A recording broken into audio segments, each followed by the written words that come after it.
Alors, un grand bonjour sur Almo Watine TV, c'est l'émission 30 minutes et puis c'est tout.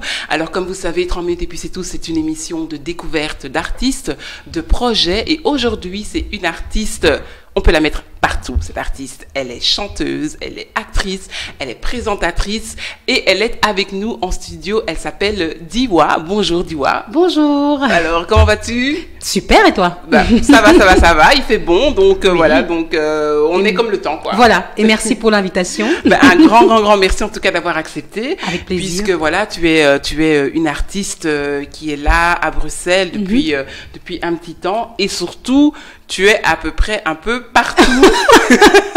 En tout cas, j'essaye. Donc, on va aller pas par pas. Voilà, étape par étape, allons-y doucement. Donc voilà, donc déjà, tu es d'origine camerounaise. Donc voilà, donc big up Cameroun. Big up, c'est tous les Camerounais qui nous entendent. Voilà, Bonjour le Cameroun, on a une qui vous représente. Voilà, ici. represent. Donc on peut 237 represent, comme on aime bien faire avec les numéros là, tu vois. Oui, c'est 237, hashtag. C'est ça. Donc voilà, donc c'est hashtag Berthe. En fait, ton vrai nom, c'est Berthe. Oui, tout à fait. Moi, c'est Berthe Tangelé. Voilà. Et mon nom de scène, en fait, c'est Diwa. Diwa. Pourquoi Diwa? Parce que j'avais envie de rendre hommage, en fait, à mes grands-parents que je n'ai pas connus, malheureusement. Ah oui. Et donc, j'ai en fait réuni tous leurs prénoms en un mot. Ah, okay. Et je suis partie sur le prénom de mes grands-mères et de mon grand-père. Oui. Donc, c'était Niawa Jérémy, Lydie, Lydia. Oui. Et donc, j'ai pris la fin Oui. de chacun des prénoms. Et c'était vraiment pour... lorsque j'étais sur scène, lorsque je suis sur scène, je me dis, ils sont un peu avec moi. Et c'était une façon, en fait, donc c'est pour ça que je suis partie sur Diwa. Au départ, on écrivait D-I-W-A. Et puis, on a un peu stylisé avec... à l'américaine. Voilà, avec mon comparse David. Et il a dit, non, on va faire un petit peu de style, on va mettre D-W-A, ça va faire plus. Donc voilà, donc si vous la cherchez sur les réseaux sociaux, c'est pas Diwa, D-I-W-A, c'est D/W-A. Voilà, ça fait plus style. Plus style. Vous pouvez la retrouver. En tout cas, c'est le nom sur tous les réseaux sociaux que oui, on peut te suivre et te voilà. trouver. Alors, tu as commencé ta carrière en tant que chanteuse, je pense. Oui. En fait, j'ai commencé il y a quand je suis arrivée en Belgique, il y a presque, ça fait longtemps. On ne compte plus. En tout cas, il y a 30 ans maintenant. Et ça a d'abord été la musique.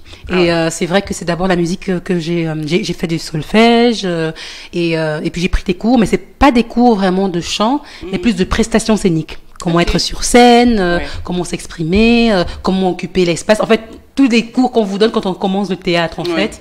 Et puis j'ai commencé à chanter dans des petits bars à Waterloo, puis d'où est originaire ma famille, puis à Bruxelles. Et puis petit à petit, en fait, j'ai intégré des groupes et bizarrement, surtout des groupes reggae. Ah oui. Alors que moi, là, c'est pas du tout reggae. En fait, tu n'as pas le reggae. Mais voilà, non, écoute, David. Non, surtout pas. Savais pas. Genre, rewind. Ok, on reprend. C'est pas que j'aime pas, c'est que, comme tout le monde, je ne connaissais que Bob Marley dans le reggae, tu vois. C'était un peu la référence. Et je sais que j'ai commencé, en fait, avec une chanteuse du nom de Sophie Michelakoudis, Sista Mika. Et puis avec David Corleone, avec qui je suis toujours, avec qui je travaille toujours. Et j'ai vraiment intégré ce milieu-là via les groupes, en fait, que j'ai rencontrés sur mon chemin. Et puis après, je me suis dit, en 2009, en fait, je me suis vraiment lancée en tant que professionnelle. Et là, je me suis dit, bon, il faut un petit peu élargir le champ. Oui. On est en Belgique, c'est tout petit. Donc, je me suis dit, OK, quand il n'y a pas de boulot en tant que chanteuse, qu'est-ce que tu fais? Oui. Et donc, dès le départ, je me suis dit, je vais me diversifier un maximum. Et donc, c'est parce que tu as vu qu'il y avait quand même des difficultés. Dès le départ. Déjà d'en vivre, en tout cas, voilà. Déjà professionnellement. Et si je voulais en vivre, je me suis dit, il faut que tu touches un peu à tout. Enfin, en tout cas, que tu essayes. Et de toute façon, mon instrument principal, c'est ma voix. Et donc, dès le départ, je me suis dit, OK, alors ce qu'on va faire, c'est que, comme j'avais déjà fait du théâtre quand j'étais plus jeune, je me suis dit, je vais me lancer dans les castings. Oui. Donc, j'ai déjà allé un peu dans tout n'importe quoi comme casting. Si vous voulez des petites anecdotes. Oui, bien sûr, on en raffole. En fait, je me suis présentée. Le premier casting que j'ai fait quand je me suis lancée professionnellement, c'était pour La Mélodie du Bonheur. Ok. Je te laisse réfléchir à La Mélodie du Bonheur. Il n'y a pas beaucoup de noir dedans.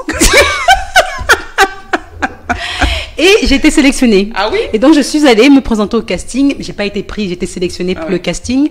Et donc, j'ai chanté, etc. Bon, c'est vrai que quand je suis arrivée dans la salle... Silence. Elle a dû se perdre. il y a un problème, tu vois. Mais je l'ai quand même fait parce que c'est vrai qu'à l'époque, quand je me suis lancée en 2009, je m'étais fixé des objectifs par an. Il faut faire un maximum de casting la première année. Ensuite, il faut essayer de s'intégrer dans plein d'agences de casting. Et en fait, je crois que je me suis inscrite dans toutes les agences possibles, imaginables, même T'en as même inventé, t'en as même créé. Il y avait même des agences, genre, je sais pas, en Italie, je parle pas l'italien, ou en Espagne. Il fallait vraiment que je touche à tout.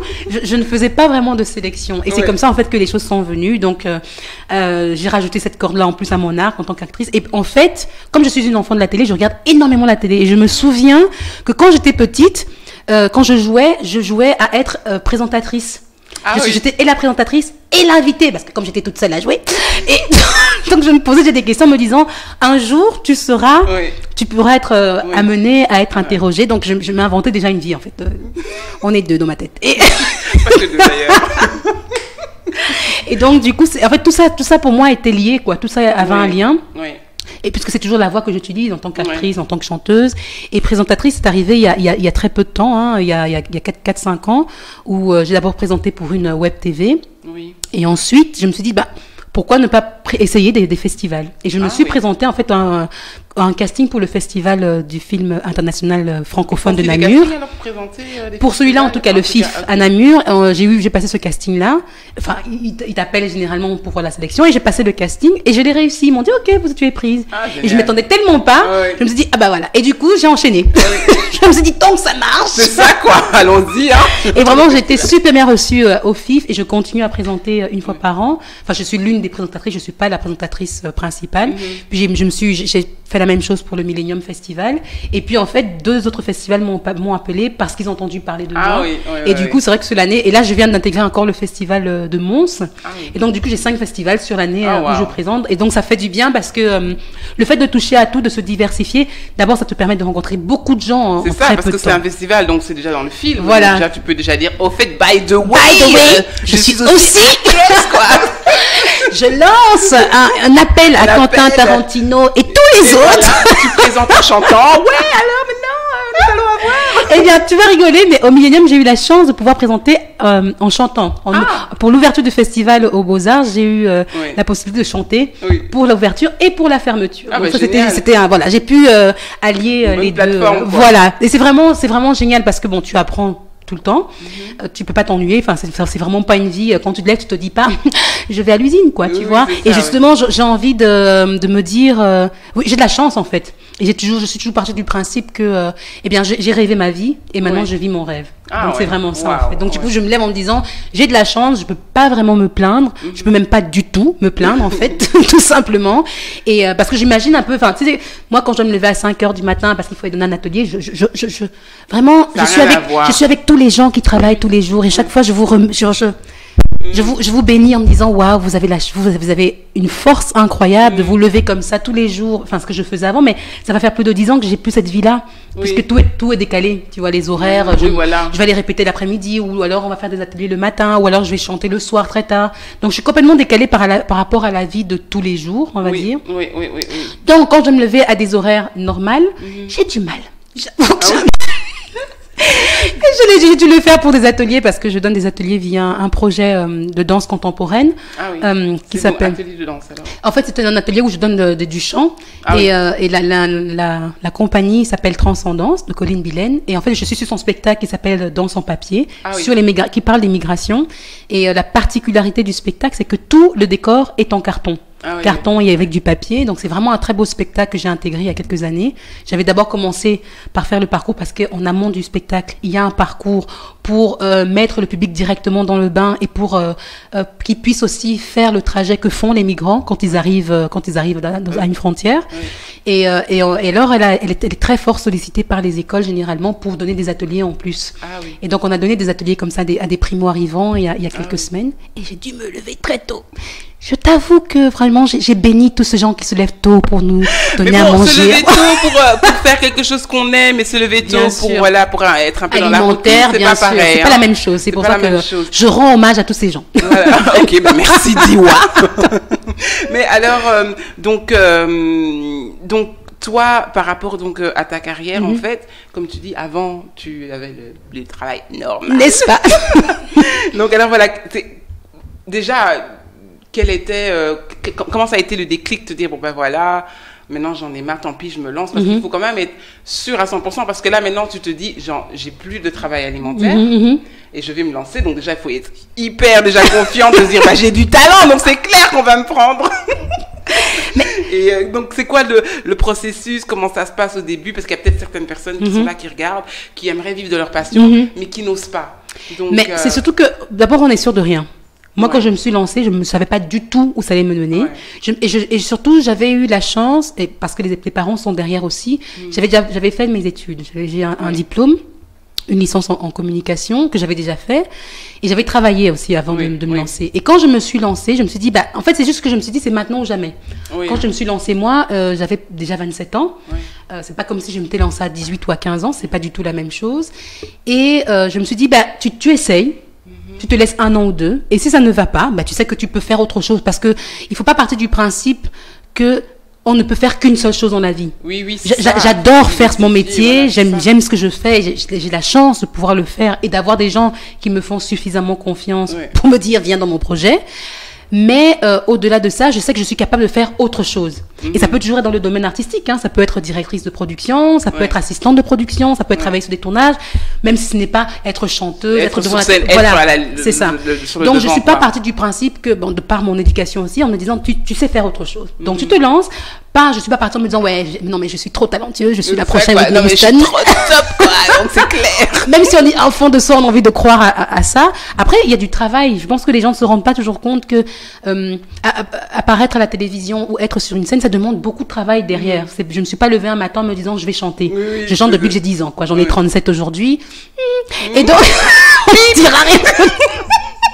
Il faudra l'éliminer. Hein, chaque fois que je dis mon âge, je fais bip bip. Mais en fait, tu vas diminuer. 36. À la fin de l'émission, tu auras 30 ans, quoi. C'est vraiment ça. Et non, je me suis juste dit,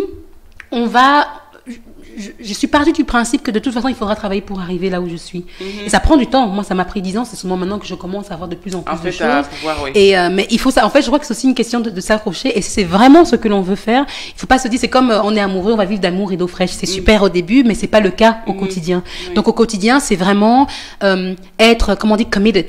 Être vraiment, se dire, si c'est vraiment ce que je veux, je vais essayer de mettre toutes les armes de mon côté pour y arriver.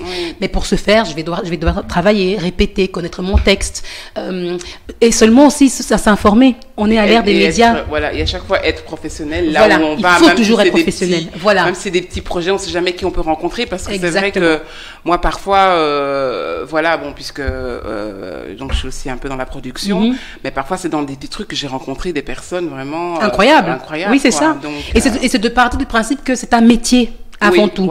Les gens ont tendance, les gens ont tendance à oublier parce qu'on on voit la télévision, on te voit sur scène, etc. C'est d'abord un métier. C'est comme quand vous êtes engagé pour être comptable, vous devez arriver à l'heure, vous devez connaître votre matière, etc. C'est pareil. Ça veut dire que si je vais à un casting, je vais pas me permettre d'arriver 1 heure en retard.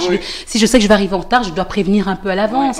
Quand il y a une répétition, il faut que je connaisse les heures, que je connaisse mon texte. C'est aussi un respect par rapport à l'autre. Moi, quand je suis sur scène, je pars du principe que je dois bien m'habiller. Parce que pour moi, c'est un respect pour le public. C'est comme ça que je vois les choses. Donc, mais c'est un travail. C'est un travail. Ça veut dire que tout travail mérite salaire. Donc, je vais aller chanter ou je vais aller jouer la comédie ou aller présenter. Il faut un salaire derrière. Et parce que, comme tout le monde, j'ai un loyer à payer. Si mon loyer pouvait se payer en bisous et en applaudissements, ça ne me dérangerait pas. Et donc, je suis vraiment... Et ça, c'était dès le départ. Je savais que c'était un business. Donc, je me suis mis ça je ne suis pas juste partie en disant c'est l'art. L'art, je sais que j'ai l'art, mais il y a un temps pour tout. Donc, en fait, je pense que c'est ça. Je pense que tu as exactement raison. C'est vraiment se dire ça, que c'est un business. C'est d'abord un business. C'est vrai que souvent, les artistes, on est un peu rêveurs. C'est ça. Je sais, parce que voilà. Bien sûr. On est un peu rêveurs et on se dit non, mais voilà, moi, je fais ce que j'aime. Donc voilà, c'est bon, la vie est belle. Mais après, quand les factures arrivent, on est là, non, alors. Il y avait ça aussi. Oui, il y avait ça aussi. Voilà. Et puis, tu es là, tu commences à chercher des jobs. Alors que pas. Non, c'est un business. Et ça, c'est un truc. Et puis, j'ai aussi une chance incroyable. Je suis très, très fort entourée des bonnes personnes. Ça veut dire que ma famille est toujours là. Et ça aide énormément. Parce que c'est un métier, justement, où on doute énormément, où on ne se rend pas toujours compte parfois de la chance. Et c'est mon cas où je ne me suis pas toujours rendu compte de la chance que j'ai parce que se lancer comme ça dans un milieu où on ne connaît personne, on n'a aucun contact, on n'a pas de réseau, on ne sait pas où on va, c'est compliqué. Donc si derrière on n'a pas de solide attache qui vous dit allez, tu vas y arriver, c'est bon, parce qu'on est des artistes, on est du genre quand même à se plaindre beaucoup, on n'est jamais content, on n'est jamais satisfait. On est très sensible aussi, beaucoup plus, voilà, parce qu'on est fort critiqué en fait, on se met à nu, donc exactement. C'est clair que quelqu'un qui se cache, on va pas la critiquer, mais quelqu'un qui vient comme ça, qui se met là, on va dire mais qu'est-ce qu'elle nous fait celle-là, c'est quoi cette voix, donc directement on est critiqué, il faut pouvoir avoir cette carapace. C'est ça, on est jugé tout le temps, et on est jugé sur les choses qui nous rendent vulnérables. On est jugé sur notre physique, et c'est ce qu'on est. On est jugé sur une voix, sur un physique, parce qu'à ce moment-là on ne plaît pas, machin, mais moi je pars pas quand je me lève le matin, je pars pas en me disant ah oui, je suis une femme, je suis noire, même si je tiens compte de ça, parce qu'il y a une réalité aussi par rapport au sexisme, au racisme. Toucher, c'est que je pense que en tout cas en Belgique il n'y a pas beaucoup de projets en tout cas afro, je pense, ou bien alors mais je pense que ça commence à arriver. Le problème c'est que ça prend beaucoup de temps. Le problème c'est que il faut pas aussi attendre seulement des autres. Des projets, on peut les faire soi-même. Mais quand on les fait soi-même, il faut être carré. Il faut essayer d'éviter de cocher des cases que l'on attend d'un Africain, avec tous les stéréotypes qui peuvent être liés. Et c'est ça, il faut essayer de se dire, quand je fais quelque chose, je vais le faire le mieux possible. Et puis je me dis, je n'ai pas les moyens de le faire, je le mets en hold, je le mets en attendant, et j'attends un bon moment, parce que à ce moment-là, j'aurais eu plus de contacts, ou j'aurais réussi à avoir des subsides, parce que c'est vrai que les artistes en général, on est des rêveurs. On rêve, et c'est génial, parce qu'il en faut des gens comme ça, des gens qui rêvent, et c'est grâce à eux, en fait, que le monde existe. Je regardais justement tout à l'heure un discours de Arnold Schwarzenegger avec le sommet en Autriche, où il parlait de ça, des rêveurs, en disant oui, mais moi aussi, quand lui il a commencé, quand il était petit, il voulait être champion de bodybuilding. En Autriche, on lui disait non, t'es fou. Et il est devenu champion de bodybuilding. Quand il a voulu devenir gouverneur de Californie, on lui a dit mais non, t'es fou. Il est devenu gouverneur. Quand il a voulu avoir un premier rôle, on lui a dit mais tu ne ressembles à rien, tu n'as pas le physique qu'il faut. Et même il parle pas beaucoup, il parle pas beaucoup anglais dans ses bureaux. Donc c'est grâce à des gens comme ça, parce qu'on a des exemples comme ça qui nous permettent d'avancer. Et on a besoin de ces exemples-là. Et donc, c'est vrai que souvent, quand moi, je me suis lancée, je regarde d'abord les gens, c'est vrai, qui me ressemblent. J'ai besoin de voir des gens qui me ressemblent physiquement, pour me dire, elle est arrivée, oui, alors on va aller chercher des exemples. Que ce soit aux États-Unis, qu'importe les exemples, le plus important, c'est d'avoir des exemples. Voilà.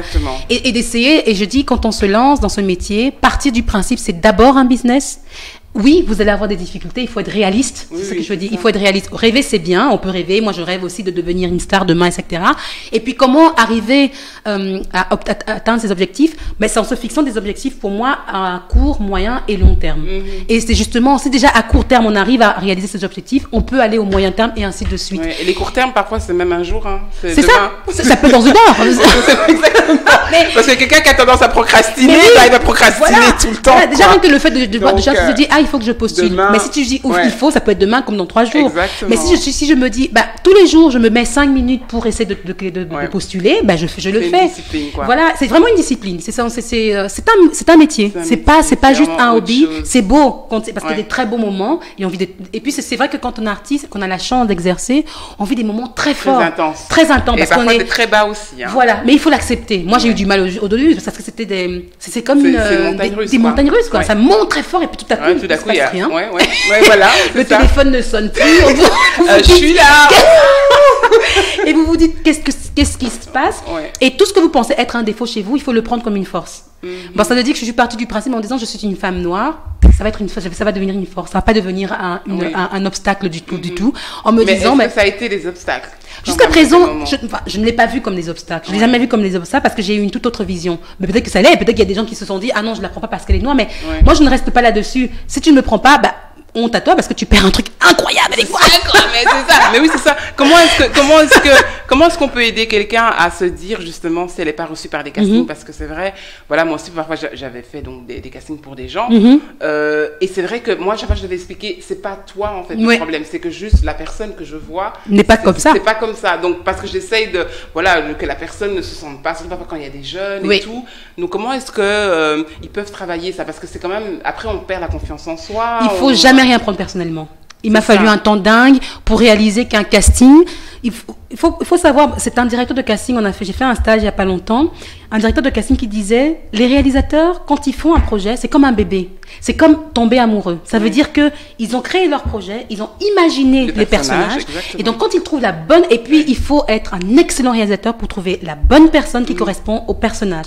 Pourquoi? Parce que avoir ce personnage-là, le public va y croire. Si vous, en tant que réalisateur ou scénariste, vous ne croyez pas au personnage, personne d'autre va y croire. Donc, c'est pas parce que tu es grande, petite, grosse, moyenne, machin. Bon, parfois, il y a peut-être ça aussi, hein, je ne dis pas, mais moi, je parle par expérience. Il y a ce directeur de casting qui disait, ce n'est pas vous le problème.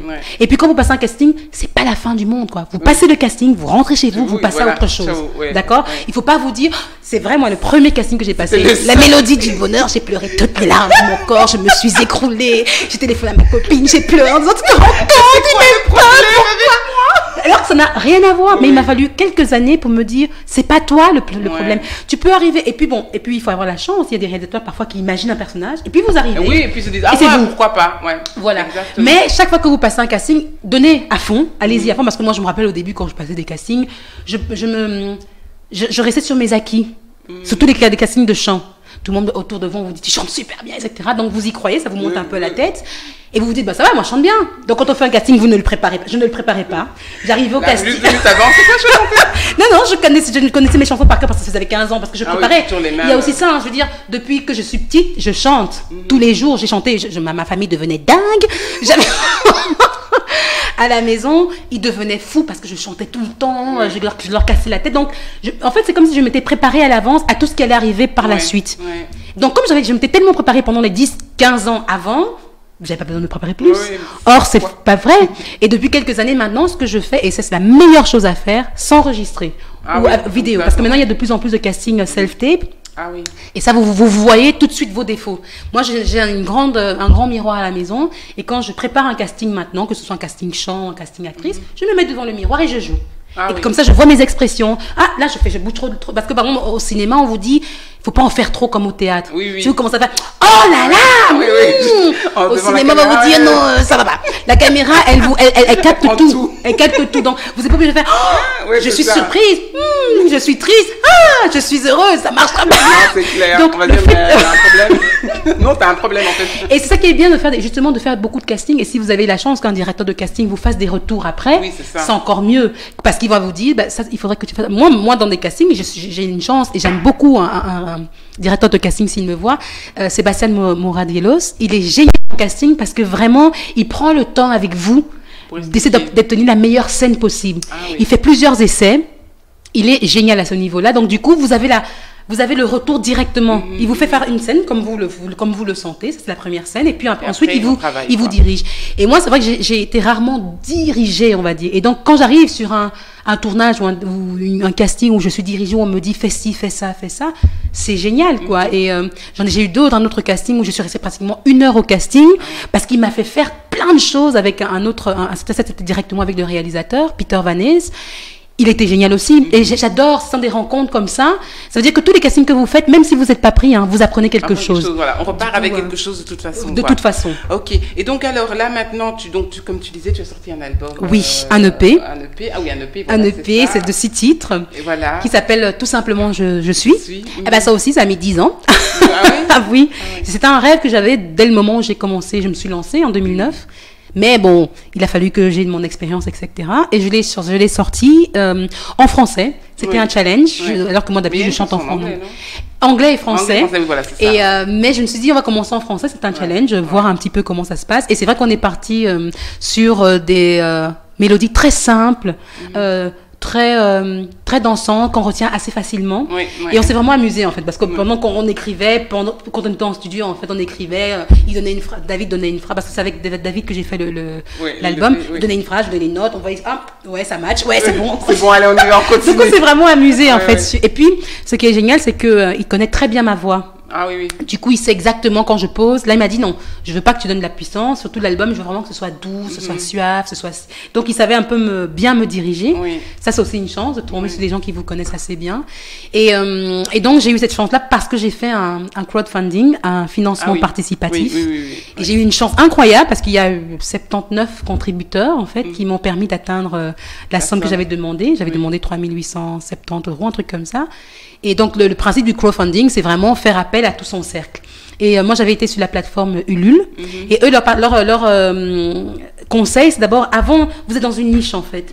Et vous devez atteindre 10% de la somme totale que vous devez avoir avant de sortir de cette niche et de devenir public. Et donc, il nous avait conseillé en disant, si vous atteignez déjà, sans qu'on ne vous connaisse, ce montant-là, les 10%, après, ça va aller plus vite. Et donc, j'étais vraiment bien conseillée par eux. Et puis après, ils vous disent, OK, commencez par votre cercle, parce que ceux qui vous connaissent le mieux, c'est eux qui vous soutiennent d'abord, normalement. Si eux, ils vous soutiennent, alors tous les autres suivront. Si personne ne vous soutient, il y a des gens qui disent, mais attends, 50 €, c'est quoi cette histoire, quoi. Et donc, c'est vrai que, du coup, je vous avoue que j'ai bien sollicité toute la famille et les amis en disant, allez! Envoyer des extraits de chansons. Voilà, c'est ça. J'ai vraiment essayé de solliciter un maximum. Et puis, il y a des périodes, parce que ça dure, moi, j'ai fait une campagne d'1 mois, mais je pense que vous pouvez aller jusque 3 mois sur Ulule, mais il ne faut pas faire trop long, parce que les gens finissent par se lasser, quoi. Mais du coup, moi, j'ai vraiment essayé de solliciter un maximum les gens que je connaissais d'abord. Et puis, ils vous disent, OK, maintenant, vous augmentez, vous faites les amis des amis. OK, vous augmentez maintenant tout ce qui est professionnel. Et puis, vous augmentez le tout public. Et c'est vraiment par étapes. Et puis, j'ai eu la chance de faire un concert aussi. De participer à un one-man show de David Courteau, je pense qu'il s'appelle. Et j'ai pu présenter aussi mon EP pendant son one-man show. Donc, ça, c'est génial. Ça vous donne encore une autre plateforme. Et donc ça a marché et vraiment je tiens à remercier encore tout le monde et donc ça c'est disponible, il faut te contacter directement sur mon site internet www.d-wa.be et là vous avez un petit corner shop. Vous cliquez simplement et dans les 2-3 jours, en fonction, si vous vous trouvez aux États-Unis, il faudra un petit peu plus de temps évidemment, mais dans les 2-3 jours, vous recevez le P. Voilà. Et donc alors ton actualité, où est-ce qu'on peut te voir? Est-ce qu'on va te voir à la télé ou est-ce qu'on va te voir en live, en 3D? Qu'est-ce qui se passe? Comment on fait pour voir Diwa là? Écoute, l'actualité c'est que dans quelques jours, le 15 juin, j'ai une chance incroyable, je serai sur la scène de mythique Olympia. À Paris. En fait, j'accompagne David Corleone on va faire en fait la première partie d'un collectif jamaïcain qui s'appelle Inna the Art, avec notamment Cédric Myton. Et on a la chance, en fait, c'est notre 2e fois à l'Olympia parce qu'on a déjà fait l'Olympia l'année passée, en octobre, pour la première partie de Toots and the Metals. Et là, on est reparti encore. Donc ça, c'est génial, c'est juste. Tu attends que ça, quoi, Olympia. Maintenant, tu as ta prochaine adresse. Moi, je ne parle plus à personne. Diwa, c'est Olympia, en fait. Diwa égale Olympia. Ne me regardez plus dans les yeux, merci. Exactement. Non, et puis après, on part en tournée parce qu'on est dans un projet de reprise qui s'appelle Kaya Tribute to Bob Marley. Et on part comme ça dans une mini-tournée entre fin juin et mi-juillet. Donc ça c'est l'actualité directe. Ça sera en France. On fait Troyes, on fait Paris, on fait Coutainville, Agon-Coutainville, donc la Normandie. Et puis on est parti avec David aussi en mini tournée en août à nouveau en France, en Normandie également. Donc le groupe est un peu mieux accueilli en France, à plus de. Mais on ne sait pas. On a l'impression que ça bouge un petit peu plus en France effectivement. Mais là il y a le groupe Kaya Tribute to Bob Marley. Et puis en août ce sera avec David et son projet il va sortir son prochain album. Gratitude bientôt et moi je ferai sa première partie avec mon album à moi écrit par David Corleone. Voilà, donc c'est vraiment la mafia ici quoi. Ici c'est pas dedans, vous pouvez pas jouer, laissez tomber. Déjà le nom David Corleone, voilà. Déjà ça veut tout dire.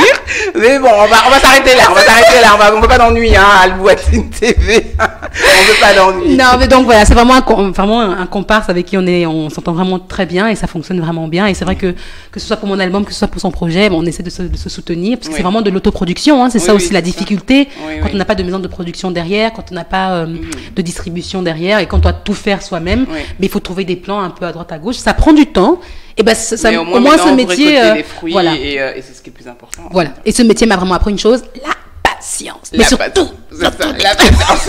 Voilà, je pense que ce sera le mot de la fin. Voilà. La patience. En tout cas, voilà, si vous voulez les services de Diwa, en tant que chanteuse ou en tant que présentatrice ou en tant qu'actrice, vous pouvez la contacter sur tous les réseaux sociaux. C'est D/W